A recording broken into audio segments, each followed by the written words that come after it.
ask something of you, and it's to do with learning. You see, learning is what I see as one of the most important things in the world. I'm not just saying that because it's a TEDx talk, but if you think about it, it's a necessity in our society. It is how we interpret the world, it is how we expand our knowledge, it is how often the ability to learn is how we view ourselves or how we might view someone else in terms of inferiority or superiority, even if we don't admit it. It expands our limits, or what we feel is our limits. It allows us to catch the world and sort of take on the world in so many more ways than we thought we could before. So it's a very important tool. I think it's a very important tool to sort of be hungry for the ability to learn and to want to take on more and learn more. So what I'd like to ask you is, has there ever been a time in your life, can be whatever age, where you struggled with learning? It could be a subject or learning about yourself, or to be more specific, a time when you found learning was difficult for something. Because again, that's very normal. And another thing, the most important thing, is there ever anything you learned or you were trying to learn that you found was boring, that didn't engage you? You know, hopefully it wasn't this TED talk. But that for me is the killer. The fact that you don't even want to take on this endeavor, the fact that you think it's too much effort, or it's too much of a hassle, or it feels like a waste of time because there's nothing to grab your interests, that is what I would think would be a problem. And it was certainly a big problem in my life. But I've taken on a belief that has very much influenced the whole of my life and has made big changes to myself. It's simply the statement of learning is never boring, but how it is presented can be. Learning, the information itself, it's not the information's fault. Anything can be interesting. It might be boring hearing some very grey lecturer sort of talk to you about quantum physics or something. But what if the same information is portrayed to you in something that is vibrant or colourful or made to entertain or made to be fun or something to your taste? Something that is given to you enthusiastically. There's examples of that going on today, like that red hot musical that came out, I think a year or two ago, Hamilton. It's got schools and pupils across the board in America interested in American history now, and that they wouldn't have been before because of the way they do it. They do it through treating it like a genuine piece of art and a genuine piece of story. But some ways in which information and learning can be presented are not always the best for our attention span, or whatever you'd like to call it. Believing in this, it may seem like a bit of a bold statement, but believing in this and actually buying into it is what has produced this. It is the front cover of a comic strip you see before you, and you may think it's very colourful, very wacky, very daft, lots of energy, and that it looks like something that's made to entertain or made to be something fun to read in your spare time. That would be good if that's what you're thinking, because that is what it's supposed to come across as. It is, in fact, actually the front cover to an educational comic. All the material in it is educational based, the same educational material that you would find in school. It's based on the curriculum. But it portrays the information, it communicates the information through fun, short comic stories that don't try to be anything else than comic stories, but they tell the information through their dialogue and through the happenings and through the story structure. If learning is information, then presentation is communication. And so the communication of information can be done in more ways than just words on a sheet or words in a book. That doesn't really have any emotional connection there. So things like this, that is education you see before you. The material in it, within the words that are linking with the pictures, it's all information that you might find on a school worksheet. This as well. It's an English lesson, but it's what you see is a comic, and what you see is a story. What you see is something that you think a child would want to do in their spare time, or an adult if you've got life. So this as well, it's the same thing.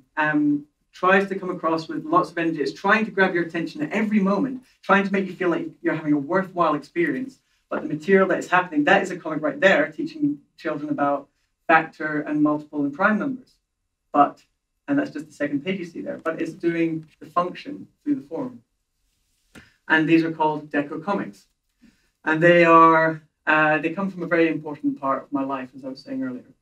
You see, school is a big area when it comes to learning. You know, we spend a lot of our time, we spend a lot of our early youth school years, a lot of our early years of our life in school, trying to develop a relationship with learning, trying to understand the basic concepts of things. And, you know, we basically get we learn a lot about how we see ourselves, depending on how good we are at the learning, or how proud we are of ourselves based on how proud our parents or other people are of how we're doing at school.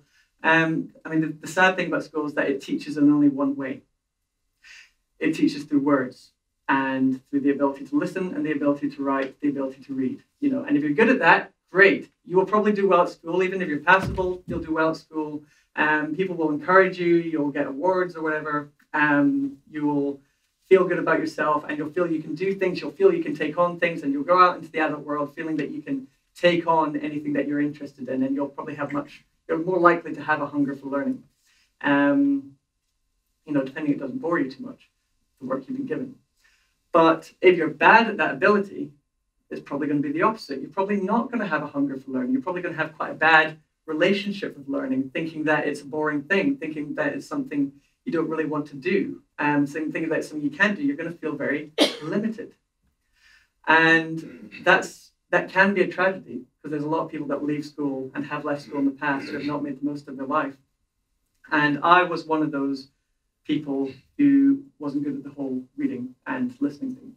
I found that I could read and I could listen to people and such, but I found that it was very difficult to absorb the information while I was reading. You know, I'd be reading the words and it would turn into a blur, or I just found that nothing had gone in, even though I'd taken in the words, or listening was the same.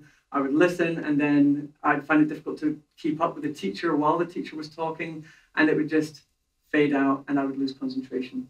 And that made me do bad at my school results, made me think I was bad at school, made me think I was bad at work, but beyond that, made me think I was stupid. I gained a reputation for being stupid among my pupils and such. People said it to my face. Some teachers thought I wouldn't be a high flyer, because all the evidence in the system that they've been trained to think that if pupils are doing well at this, you're doing a good job as a teacher. I was letting them down at every corner, unless it was something like art or drama. So it was even worse when it came to exams. I hated the exam periods. It was excruciating trying to absorb all that information and have nothing go in and feel that disappointment with yourself again. And then just to get fairly poor grades in your exam. I'd be very lucky. I'd really tried with this, by the way, but I'd be very lucky if I could scrape a B. And all for a lot of pain, very little reward. School became a very unrewarding experience, and learning was not an experience that I wanted to get away from learning whenever I could, unless it was something that I didn't realize I was learning, like a computer game or like a comic, where I would be learning information through it, but I wouldn't realize it. So when it came to my final exams in high school, it was my modern studies revision, and I thought, I do not want to go through this pain again just to maybe scrape a pass. You know, it's not worth it, and does it really matter the way I fail? So this was my resolution. This was life-changing. If I'm going to fail anyway, I may as well enjoy it. I mean, but that is what I thought to myself. I just thought, you know, F it, you know, because funnily enough, the most important part of that sentence was enjoy. I looked to my enjoyment as my resolution. You know, I felt like I had no control over how well I did at this exam, but at the very least, if I could fail on my own terms and actually enjoy the experience this time and not be associated with all this negativity, it would be something at least. So I knew I always liked making comics. I knew I always liked reading comics like Beano and Dandy. So I turned my revision notes into comic strips, just one page to begin with, cutting it up into chunks and making a story out of it, color coding what was information and leaving the rest as character dialogue. And these were fun to make, but they were even more fun to read. I weirdly found that I could now remember the information with a visual and a point of narrative that cemented it in my mind. In the same way you'll remember what happened in an episode of Game of Thrones, or the lyrics to a music, a piece of music or a tune. So, and that was actually a really refreshing experience. So I made more comics out of just my modern studies. I didn't want to venture too far. I was still trying very hard at the conventional way with my other exams, but this was a nice relief. And so I just sort of did little things like this and made little characters out of them, made it as if I was genuinely making something fun for myself, focusing on making it a comic before education. And as far as I was concerned, I was going to fail for this. But as I said before, at least, I went out with a bang. At least I did it in a way that I felt proud of myself for. And I was expecting and fully prepared to get that D. It was looming, especially a subject as wordy as modern studies, with all those political systems to understand, all that academia to get my head around. Funnily enough, I got an A. The first A I'd ever got in an academic exam. And that's the first bow I've ever taken for that A. But it was a really powerful moment for me. I was actually kicking myself. Why didn't I get this beforehand? If I had figured this out beforehand, I could have saved myself from so much grief, so much accepting that I was inferior, so much, pain of coming into school, feeling that I was both going to not enjoy myself and not enjoy the work. So the best part of it was that I realized that I could do it. I realized that that was as good a grade as the top high flyers of my class were getting. And I could get there. I could get to the same result of all that learning we're school. That's ultimately what school's for, learning, isn't it? For one way or another. And I felt that I could get to that stage, the same destination, but I just did it through a different way that spoke my personal language a bit better. And that was mind-blowing to me. So, we have, since then, I did 4 years at university, and now I've gone on to make these comics professionally. And when I was going for the prototype staging, I tested them on 5 different schools in Scotland. And I wanted to see that they worked. There was no point in doing this. It would just work for me and a couple of, even if it would work for just one other person, it still felt sort of worth it to me. But we tested it on 5 different schools and a variation of pupils and different age ranges, different learning types, including kids with dyslexia and autism of different forms. And, we found out that the kids really enjoyed it. Even the kids that didn't have any particular issue in class really liked it and were wanting to see more of it. And not only that, but the material was working. How was it working? Well, we graded how successful the comics were on 3 factors. Engagement, digestibility, and clarity. So that's engagement, how much they enjoyed it. Digestibility, how much they retained the information. And clarity, how well they understood the information in this format. And in terms of engagement, it went without saying, the kids love a comic. And they love a comic if it's done well. So, and if I can find myself on anything, it's how to make good cartoons. So they really liked it. They really wanted to see more. There's lots of exclamation marks, lots of demanding it instead of homework. Even kids as old as 16, And when it came to a bit of art, and that one for you. But I taught them that as well, which I should have realized the long-term disasters. But the second one was digestibility. We tested how well they could retain this information. We gave the kids a comic to read for a week. And we said, read it as many times or as few times as you like, but we're going to ask you questions of it later, so it's up to you. The kids who read the comic once, they remembered some of the questions. Not all of them, sometimes not many, but some of them. The kids who read it 3 to 4 times and sort of utilized that as a revision technique, they were remembering full marks or nearly full marks. It worked as a, as I said before, if you can remember something from a piece of entertainment, a comic works the same way. It just sort of happens more naturally and it breaks down that motivational barrier. And these kids, the more they read it, the more information they retained. And the clarity. Once we'd taken the comics away from the kids, 2 months down the line, a teacher asked his primary 6 children what they'd remembered from the comics. And I had deliberately given them a comic back those 2 months ago, a comic that was based on advanced higher biology, and animal and plant cells. And I knew that was too advanced subject matter for them, but I wondered if they would remember it through the context of a comic strip, and they did. They were remembering things, what photosynthesis was, what chloroplasts were, what the whole purpose of animal and plant cells were. And no, they didn't understand it in the biology context, but they understood it in the context of the comic. They understood how, the information in where it was happening in the story. And so that was also very exciting. So, and the teachers loved it too. They called it a fantastic resource. They welcomed it, they embraced it. This is something that this is what made me think. It was something that was not just a little gimmick that, oh, hey, that works. It was actually something, I was getting responses like this was something that they had been waiting for, or something that had made sense for a long time. but just hadn't been used enough or hadn't been subscribed enough. Just simply the idea of using visuals, good visuals, not politically correct, be nicey visuals, like wacky, cartoony, bonk on the head visuals that actually produces, like, if it produces an emotional reaction from the audience, it's going to produce engagement, hence engagement in whatever subject matter you want to give those kids. So the teachers got that, which is wonderful. So it brings us back to that. Learning is never boring, but how it is presented can be. That thing that you found boring in your past or whatever, was it really a case of the information that's just not interesting enough? Or was it more of a case of the way it was being given to you just wasn't quite working for you or didn't quite do the job for you? I mean, if it had been given to you in a way that was you associate with your personal entertainment, would it have been different? We sometimes forget, words are very important. They are undoubtedly important. We use them in all of our senses, in almost every walk of life. They are our ultimate communicating tool. But let's not forget that our senses came before our words. That we did not come out of the womb with the ability to talk. We didn't say hi to the doctor. And we didn't have the ability to understand what everyone says. We had to learn that as we go on. It is a human-made skill that we have to learn. Whereas we learn to communicate with the world and interact with the world first through our senses, through our vision, our touch, our sound, our movement, our taste. These are key things that we use and react much more strongly to before skill. I guess what I'm saying is senses before skills. Skills are one thing, they're important, but our senses come first. Even you're listening to me and I'm very much, without my words, you wouldn't be understanding anything. I'm giving you words, but for example, you wouldn't hear my words in the first place if you couldn't hear my voice.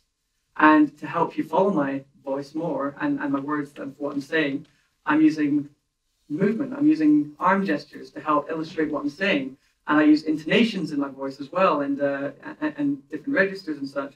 I've got visuals on the board and you can see me as well. That also helps to the whole experience.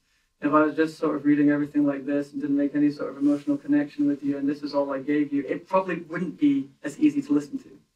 You see, so there is, words are important, but senses are the horse and words are the cart.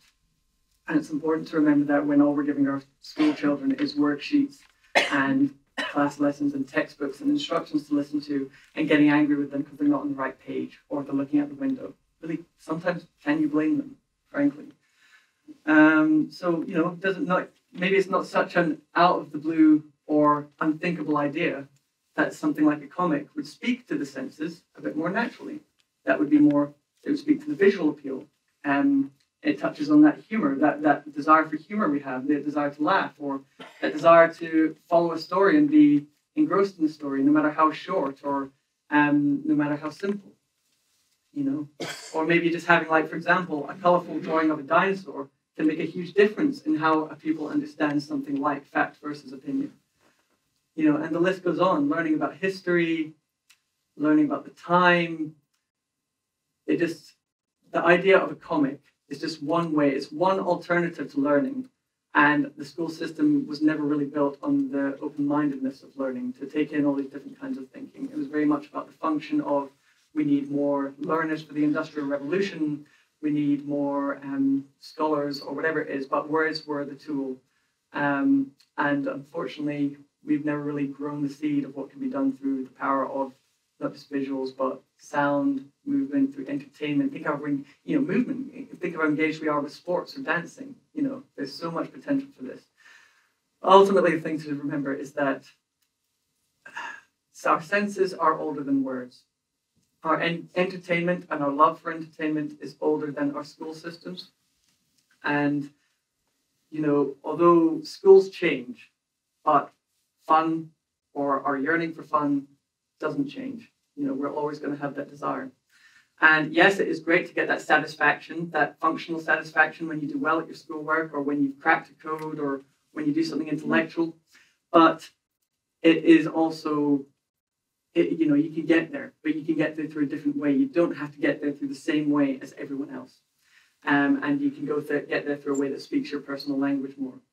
Entertainment is such a great communicator. Far more people in a school class will have far more in common with a piece of entertainment than they will with a maths lesson or how much they enjoy it. The worst person at maths could have the same amount in common as the top person at maths in terms of their music taste, for example. So it's why entertainment is such a big part of our society today. So be bold enough to think, how can we make this as fun as possible for our children, with or without the educational element? Because if you do that, then the education will be fed through the entertainment, through the funnel of the entertainment. Entertainment will communicate the information. And, bottom line is, if these comics can give me a grade A, the same grade as the highest flyers in my class, the people who I always looked up to and thought I would always be struggling behind on, if it could give me an A, the same grade as them, then think of what else this kind of approach could do. Thank you very much.